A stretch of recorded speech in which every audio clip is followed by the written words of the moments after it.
Assalamualaikum warahmatullahi wabarakatuh. Kembali lagi bersama saya di channel Cucunopokia. Jadi saya di sini akan membahas man. Saya di sini akan membahas tentang rambut, karena rambut itu membuat saya bosan. Bang, jangan buat video rambut terus, bang.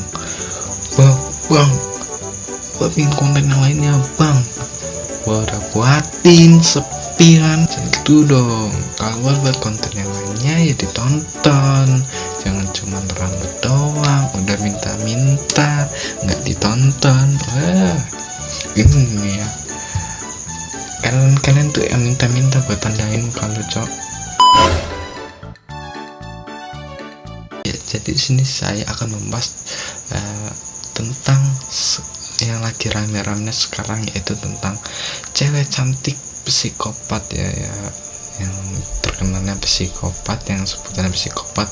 Tapi psikopat ini itu cantik ya, good looking lah, ibaratkan ya, misalkan biasalah anak-anak good looking kan, walaupun dia melakukan kesalahan pun orang-orang tetap membela, orang-orang tetap suka kepada dia, walaupun dia no attitude,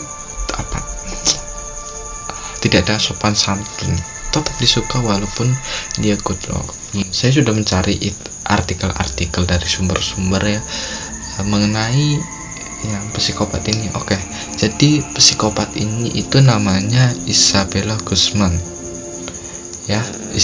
Jadi ceritanya ini, Isabella Guzman ini membunuh ibunya ibu kandung dengan menikam dengan 151 tusukan. Oke, saya akan membacakan saja dari artikel, dan kalau misalnya ada kesalahan saya mohon maaf. Saya akan hanya juga mau menyampaikan dan mengungkapkan ya, siapa sih Isabella Guzman itu. Oke, hubungan Isabella Guzman dan ibu kandungnya. Berdasarkan keterangan dari ayah tirinya, Isabella Guzman dan ibu kandungnya memiliki hubungannya tidak terlalu baik. Oke, jadi si Isabella Guzman ini ibaratnya kan kayak anak broken home lah, tidak suka sama orang tuanya dan saling bertengkar dengan orang tuanya. Sebelum saya membacakan ini, saya sudah membaca di Facebook.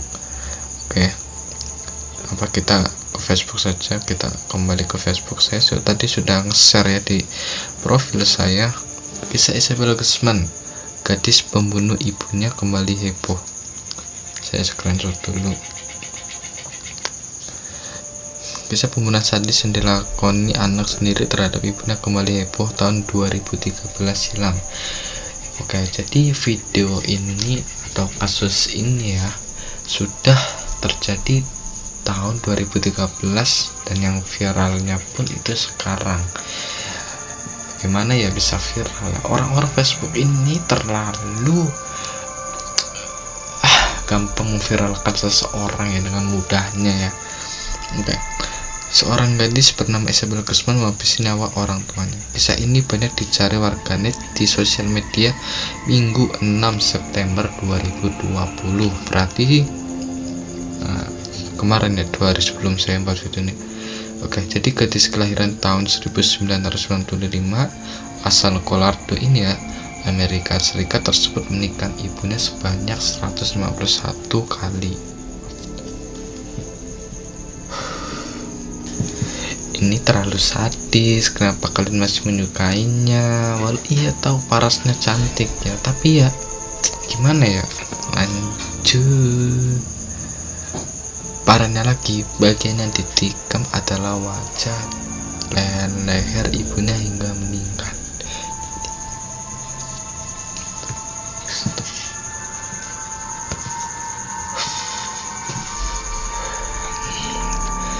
Gua mikirnya terlalu sadis bro, caranya sekali itu pun juga udah kelihatannya sadis, kenapa harus di leher sama di muka? Itu pun 151 kali. Mikirannya apa bro di otaknya bro? Katanya ini juga mengalami gangguan jiwa ya. Banyak orang yang mengatakan mengalami gangguan jiwa, ada yang ngomong anak broken home. Ya kita tidak tahu sih, karena ini juga masalah mereka, kita tidak tahu, dan kita hanya menyampaikan dan memberikan informasi ya kepada kalian. Oke, kita lanjut. Perlakuan tak biasa itu pun mengundang berbagai reaksi di dunia, apalagi kasus tersebut kala itu menjadi headline di beberapa media mainstream internasional. Faktanya gadis tersebut memiliki gangguan kejiwaan akibat broken home. Oh iya, berarti gimana ya, dia ini anak broken home yang tersakiti oleh ibunya ya. Kita lanjut lagi. Ayah dan ibunya bercerai ketika masih kecil. Tadi udah baca sih, Isabella dan ibunya Yoon Mi Hoi diketahui karena bertengkar, apalagi semenjak ibunya menikah lagi dengan seorang pria bernama Rian Hoi. Oh ya, menurut keterangan aparat setempat dilansir dari Daily Mail, Isabella semakin sering melawan ibunya yang diduga karena kesal ibunya menikah lagi. Oke. Sehari sebelum menikah ibunya, Isabella juga sempat mengirimkan surat email kepada ibunya yang isinya, "Kau akan menebusnya." Oh, jadi sebelum dia menikah ya, dia itu kayak mengirimkan surat ya, seperti meneror ibunya sendiri. Jadi kayak film-film cok. Ketika menerima surat itu, ibunya sempat menelpon kepolisian Aurora dan meminta datang ke rumahnya. Polisi pun datang memenuhi permintaan ibunya. Oke. Kayak diteror, ibunya langsung respect manggil polisi ya, karena otomatis ketakutan sih, walaupun kalau cuman teror kau akan menebusnya, itu pun juga bagi saya juga udah serem cok.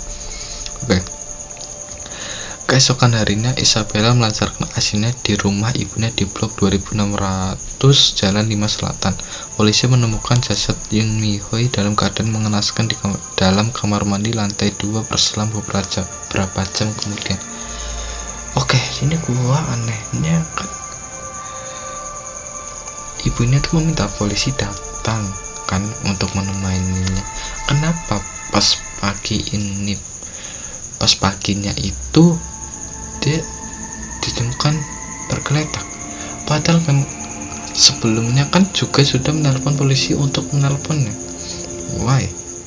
Isabella Guzman dibungkus dalam waktu 16 jam yang ditetapkan sebagai buronan. Ketika itu usianya masih 18 tahun atau kini memasuki usia 25 tahun.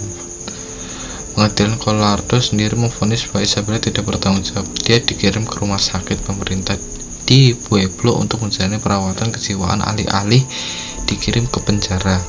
Menurut keterangan dokter yang merawatnya, Dr. Richard Pounds, Isabella didiagnosis mengalami paranoia skizofrenia. Itulah, dia sering menatap ke ruang hampa lalu bicara dengan suara yang tidak terlihat dan dia tertawa sendiri, kata Dr. Richard.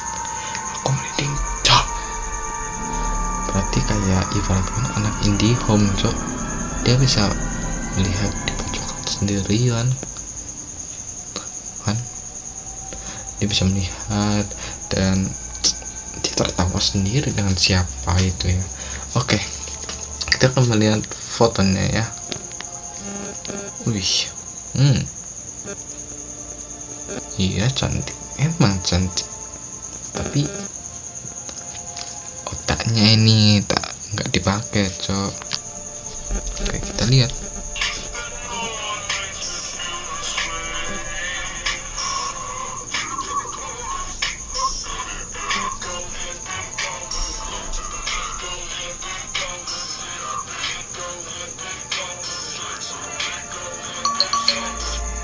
Iya emang cantik sih, emang cantik, iya cantik, tapi itu loh masa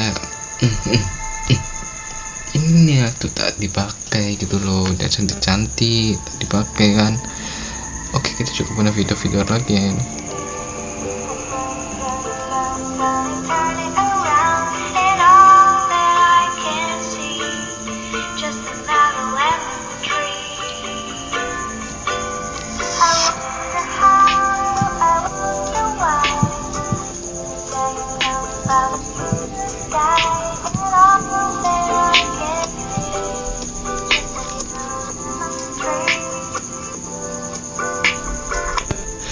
kita lihat komentar para netizen yo. Jangan baperol. 7 tahun kagak viral. Oke, senyum sendiri psikopat parah. Masa gua senyum sendiri. Sweet tooth psiko. Gua ngeri pada senyum tiba-tiba langsung cemberut aja. Awak. Oke, kita lihat selanjutnya ya, dari postingan apa inilah. Oke, saya ini sudah diartikan karena saya tidak pintar bahasa Inggris ya. Oke, lihat aku bilang apa yang aku katakan. Penampilan baik saja sudah cukup bagimu untuk mendapatkan pembenaran dari orang-orang aneh itu. Istighfar lu pada yang minta ajarin cara ngebunuh.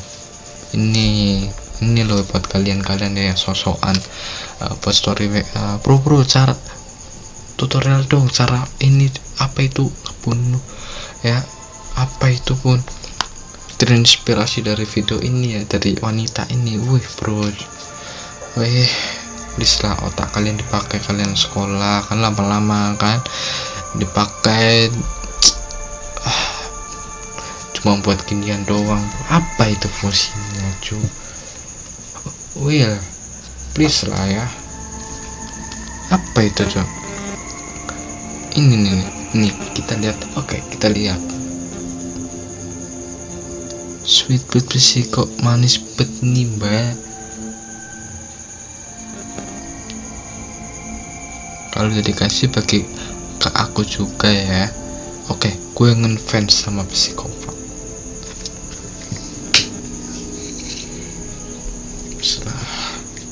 Di sekolah kan nyari uang kan. Di sekolah dari berapa tahun tuh? 12 tahun. Belum juga TK itu berapa tahun. Nah, kalau misalkan kalian nunggak di TK ya itu urusan kalian ya. Kalian sekolah lama-lama kan, orang tua kalian nyari kerja kan, kalian malah gedenya itu kan otaknya nggak dipakai gitu kan, ngefans sama psikopat. Iya, tahu dia cantik tapi ya nggak ada otak. Dia tuh masih hidup gak sih? Bro, lihat beritanya dong, katanya dia dikekang sama ibunya. Sumpah gue ngefans parah sampai tahu nanti gue ikutan psiko kayak dia. Wah, seneng parah kali.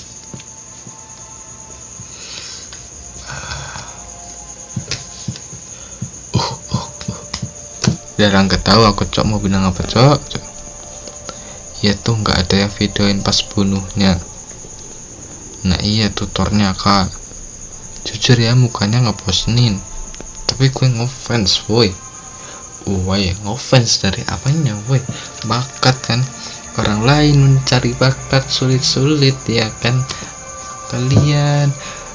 bakat kalian itu kan. Psikopat udah banyak yang suka cok. Apa itu faedahnya cok? Bilang psikopat yang jelek kalian tidak suka, tapi itu pun tidak baik ya, karena menyukai psikopat itu shit man. Parah nih anak cok. Ini anak TikTok ini ya, bagi kalian suka main TikTok. Nggak tahu yang diajarin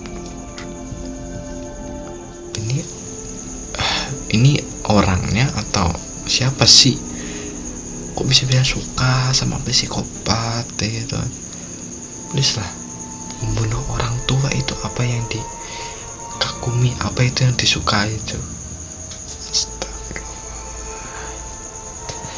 Ya tahu psikopat tapi ya nggak gini juga dong bunuh ibunya. Dan kalian pun menyukainya. Apa yang disukainya? Porosnya, good looking. Oke, good looking sama cantik. Tapi kalau menari ya good attitude juga dong. Ada yang punya pemikiran sopan santun. Lu kalau mau malam pertama ya, kalau misal nikah sama nih orang, bukannya malam pertama malah kau dijadikan bahan psikopat. Iya cuy, mantap, emang mantap. Udah mantap kalian kan yang mau nikah sama dia cuy, kalian yang fans kan. Ajarin jadi psikopat, ajarin bro, ajarin ya, bagi kalian psikopat nih, ajarin nih anak tuh. Oke, kita lihat fakta-faktanya ya, yang tadi saya sempat kita lanjutkan dan ternyata itu belum selesai. Oke, kita selanjutnya dengan 7 fakta. Oke. Nah, Isabel Guzman dikirim email berisi ancaman. Oke, yang tadi itu adalah yang mengirimkan surat itu, kau akan menebusku, itu adalah ancaman dari Isabella untuk ibunya. Isabella Guzman menikam ibunya saat berada di kamar mandi. Ini nih yang tidak baik, kalian contoh ya. Ini menikam buat video ya, untuk bisa menghasilkan, malah ini merugikan, nyawa seseorang menghilang. Astagfirullahaladzim. Isabella Guzman ditangkap usai buron selama 16 jam. Wow, lumayan, termasuknya ini cepat ya, karena tidak sampai 24 jam lebih. Oke, kita lanjut. Bukti persidangan, Isabella Guzman menikam ibunya sebanyak 151 kali. Ya tadi sudah dijelaskan, sudah diterterakan ya. 6. Isabella Guzman dinyatakan tak bersalah. Tidak bersalah bro, tidak bersalah. Wow, ini ketolong good looking atau ketolong gara-gara apa ini? Pada sidang pengadilan, seorang hakim meninjau hasil evaluasi mental itu dan memutuskan bahwa Guzman tidak bersalah dengan alasan kegilaan. Meskipun begitu, jaksa penuntut umum masih bersikeras agar kejahatan dilakukan oleh Isabella mendapat hukuman yang setimpal. Iya dong, haruslah, masa tidak setimpal cuk, menghilangkan nyawa seorang loh. Sekarang Isabella Guzman dirawat di rumah sakit jiwa. Seharusnya nih di rumah sakit jiwa, tapi tetap juga di sel itu loh, di sel biar gak kemana-mana. Aduh, itu adalah saya menjelaskan dan membacakan komentar-komentar netizen, tutorial lah, harus jadi psikopat lah, yang gak ada otak lah ya, yang gak ada sopan santun, itu kan. Itulah saya bacakan tadi. Kalau misalkan kalian tidak terima ya saya mohon maaf, karena saya hanya menyampaikan. Oke, sekian dulu dari saya. Assalamualaikum warahmatullahi wabarakatuh.